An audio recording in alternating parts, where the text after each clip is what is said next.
located just across the river on the Aiken-Augusta Highway.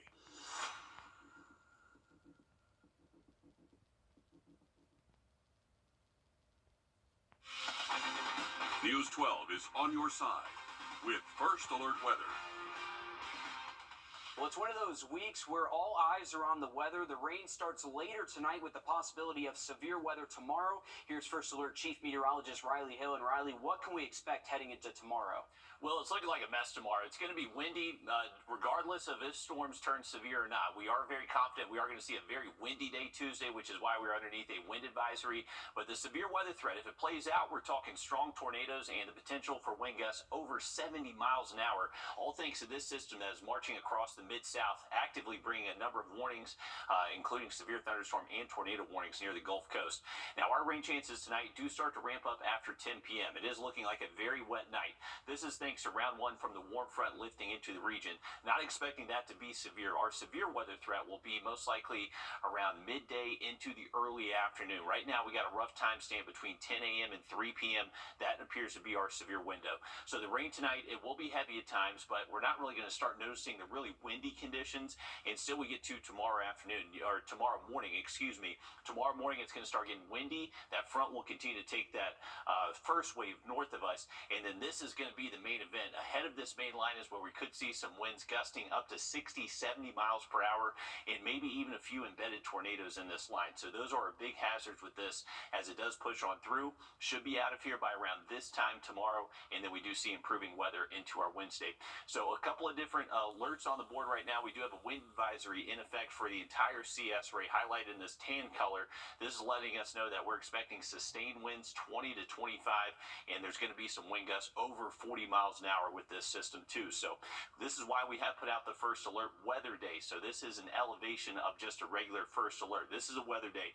We are expecting high impacts to life and property. So make sure you are staying weather aware tomorrow. We'll have much more on this coming up in the full forecast. But let's get a quick update on your first alert traffic. And now, First Alert Traffic.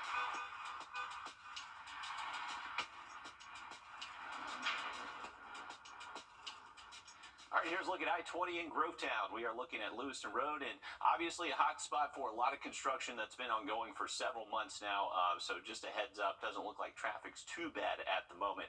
Going back out to Grovetown, we'll look out over those skies, Lewiston Road, and looking like traffic's okay. Much more in the full forecast in just a bit. Thanks, Riley. Ahead of this severe weather, several schools across our area have made the call to cancel in-person classes tomorrow. Sydney Hood is breaking that down. In Sydney, more schools have canceled in just the last 45 minutes for us. Exactly, Will, and they're still coming in even after our show started. We've got a lot of kids staying home on both sides of the river tomorrow. In Georgia, Richmond, and Washington counties will be online. Again, Richmond County and Washington County, y'all will both have e-learning days tomorrow. And then here's a list of closed schools in Burke, Emmanuel, Hancock, Jefferson, Jenkins, Glasscock, and Screven counties. Head Start centers in Burke, Jefferson, Jenkins, and Richmond counties are also closed tomorrow. Now, Columbia County tells us they are monitoring the weather but are open at this point.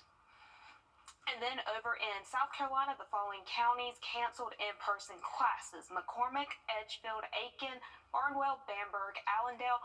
All of the South Carolina counties I just mentioned are doing e-learning tomorrow. Horse Creek Academy and Fox Creek High School are closed tomorrow with no e-learning days. And then an important note here for all these school districts on both states: all after-school activities for tomorrow are either canceled or rescheduled. And of course, we are updating our website as soon as we hear from each school district. All right, thanks, Sydney, for keeping us updated with that. Happening now live at 5, a candlelight vigil and balloon release for a barber killed in a car crash last week. 42-year-old William Beasley lost control of his vehicle and rolled over several times, according to the Richmond County coroner. He was known to so many in this community as a mentor and one of the best barbers.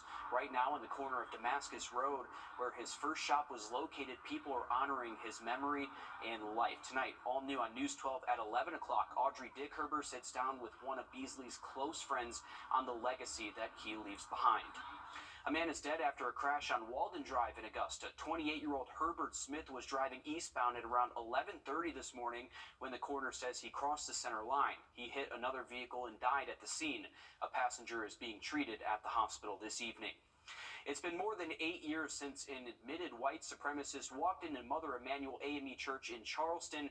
They welcomed him to their Bible study before he opened fire.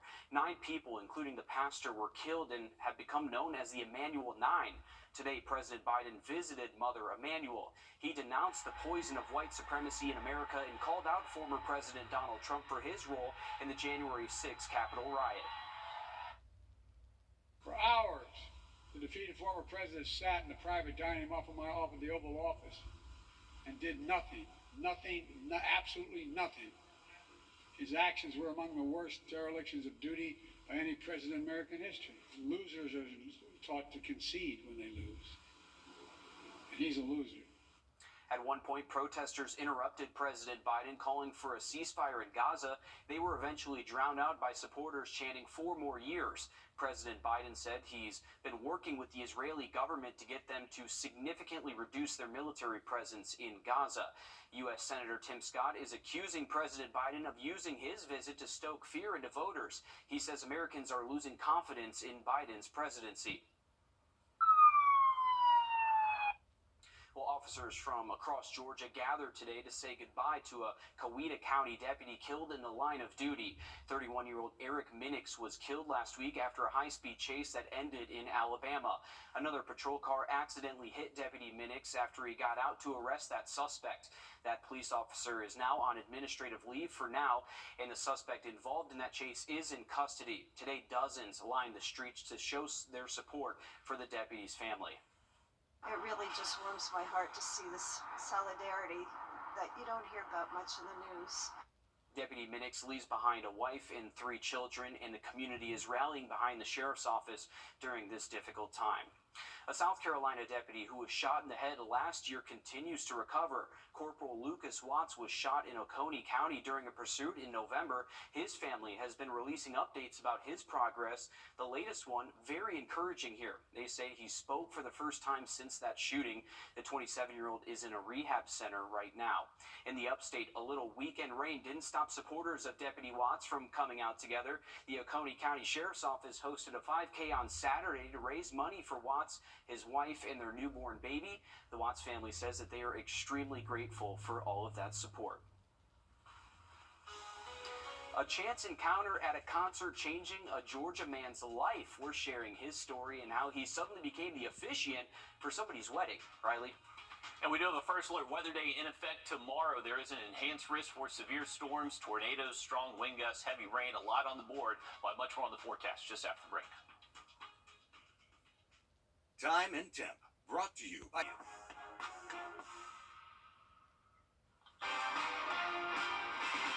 Well, breaking news live at 5, both Augusta and Aiken technical colleges are canceling in-person classes for tomorrow due to the threat of severe weather. They join the growing list of schools across our region moving to online classes or canceling entirely tomorrow.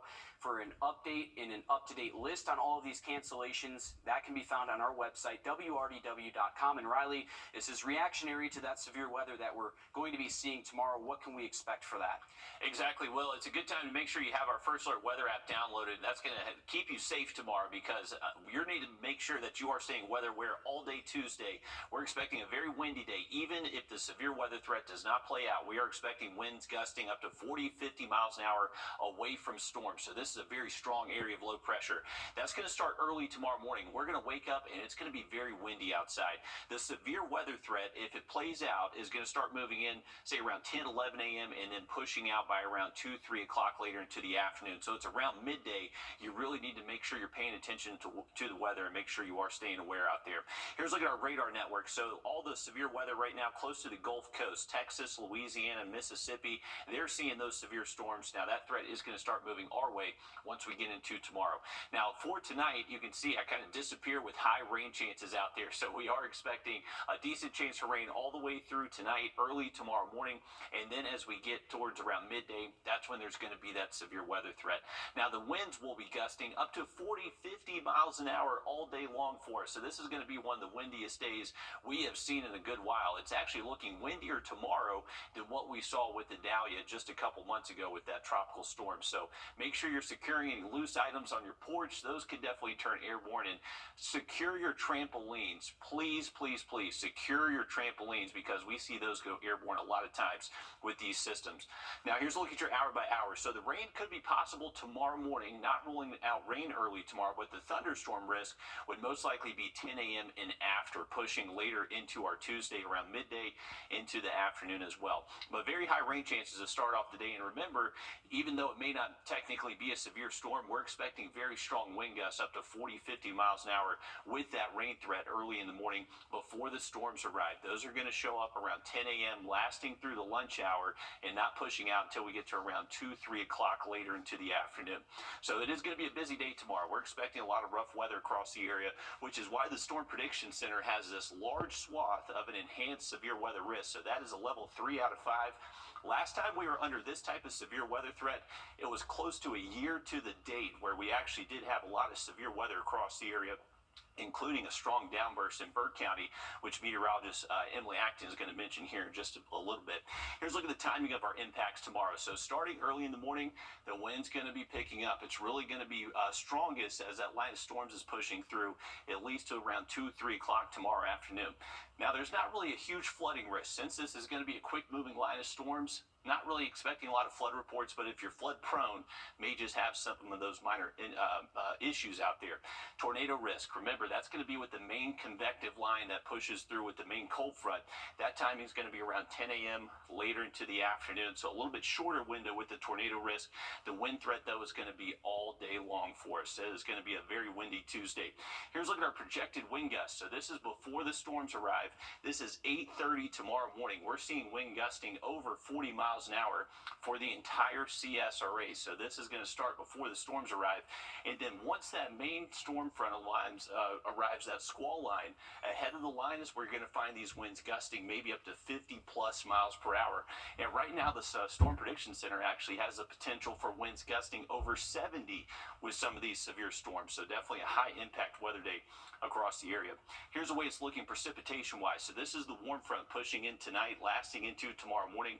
Could definitely see some heavy rain with this warm front, but that shouldn't be severe. You can see our temperatures are still in the 50s.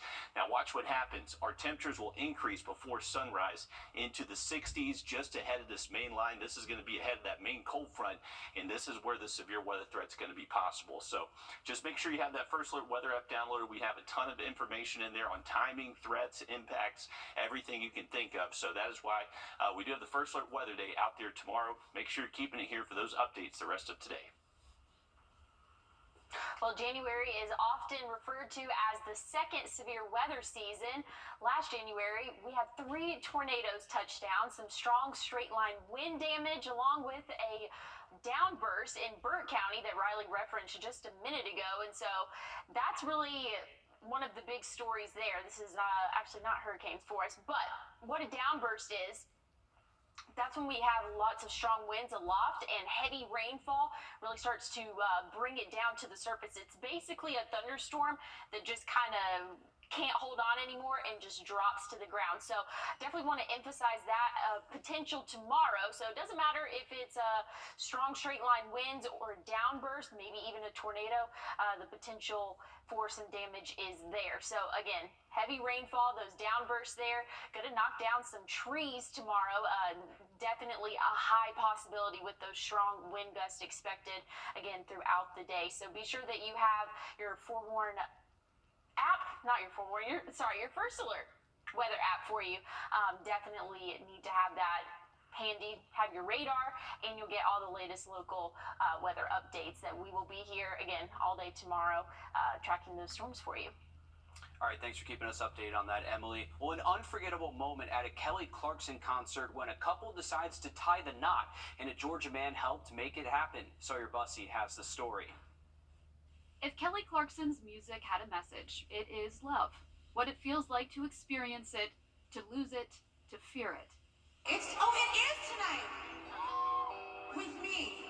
That music has always been in the hearts of 2 men who fell in love more than a decade ago. So much so that they were engaged at a Kelly Clarkson concert. It was March 16th, 2019, at her Meeting a Life tour. And recently, at her show in Vegas, decided to tie the knot. We refuse to get married until it's with you by our side. Is anyone an officiant in here? Yeah. She looks around the crowd and picks Phil, a Georgia man from Forsyth County. It's good to see people that are in love. We gathered here today at Kelly Clarkson's show in honor of two lovely new gentlemen who want to claim their love tonight, forever. What's your name? Love is love. Love is real. Phil, Marcello, and Brian are friends now. It was destiny that he was part of it. So this is a copy of the marriage certificate. You can see there is an empty witness line. That's for Kelly Clarkson. There is shock that a wedding would happen at a concert, that an artist would go out of her way to make it happen. There is the support from a room full of people for two men they don't know, but cheered on like it was a wedding of their close friend. There's also a reminder that love can show up in the most unexpected ways if people are just ready to make space for it. It's almost like breathtaking to see the support. So I think it does create hope that, you know what, anybody, if you dream it, you can become it.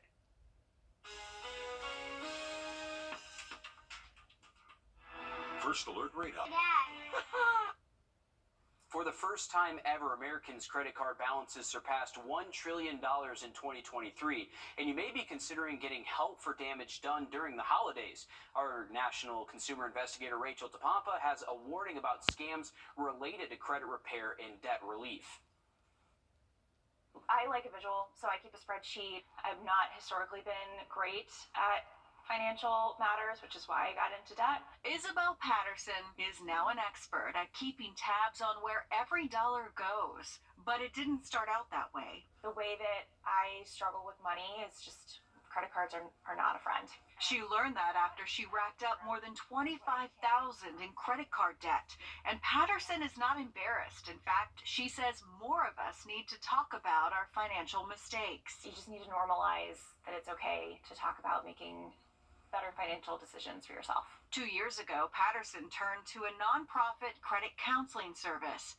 She's now just a few months away from paying off all her creditors. How does that feel? Amazing. But not everyone has a positive experience like Patterson, especially right now with millions of Americans drowning in debt. Multiple government agencies and the BBB are warning consumers to be careful when reaching out to the debt relief industry. A new report by the Better Business Bureau finds some companies fail to deliver on big promises. The BBB warning about a pattern of misleading and sometimes fraudulent claims, with consumers making more than 11,000 complaints. Do you all worry about scammers? Oh, yeah, I get calls all day long from folks that are like, I got a phone call from this agency and they want to help me with my debt.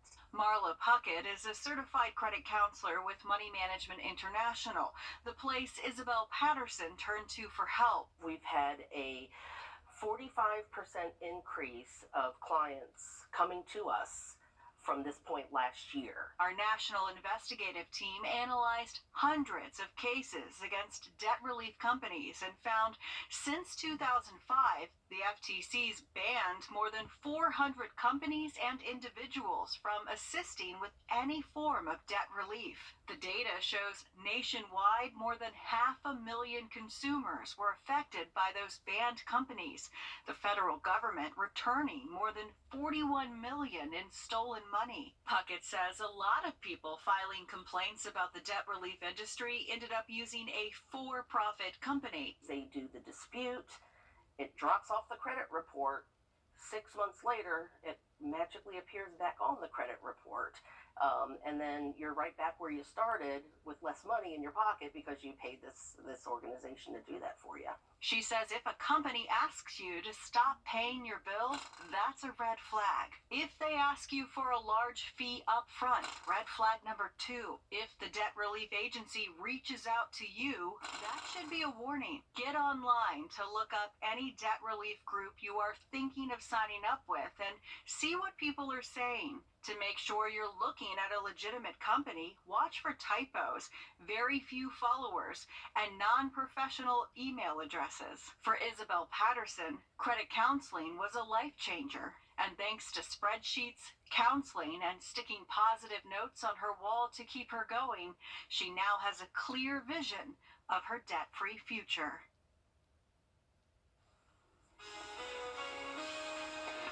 All right, remember for tomorrow, first alert weather day in effect. We're expecting very strong winds and also potential for maybe some severe storms. Update again for you just after the break.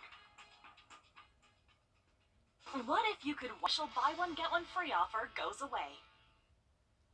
All right, welcome back, folks. Remember, tomorrow's going to be a busy day weather-wise. Want to make sure you are staying on top of the weather and making sure you're staying aware throughout the day. You can scan that QR code. That'll take you to our flow code page. Very easy link to download our app. Also, latest forecast, the weather graphics we've been showing. So if you missed the full forecast or just want to take a closer look at a map we've been showing, you can scan that QR code and it'll take you to our flow code page.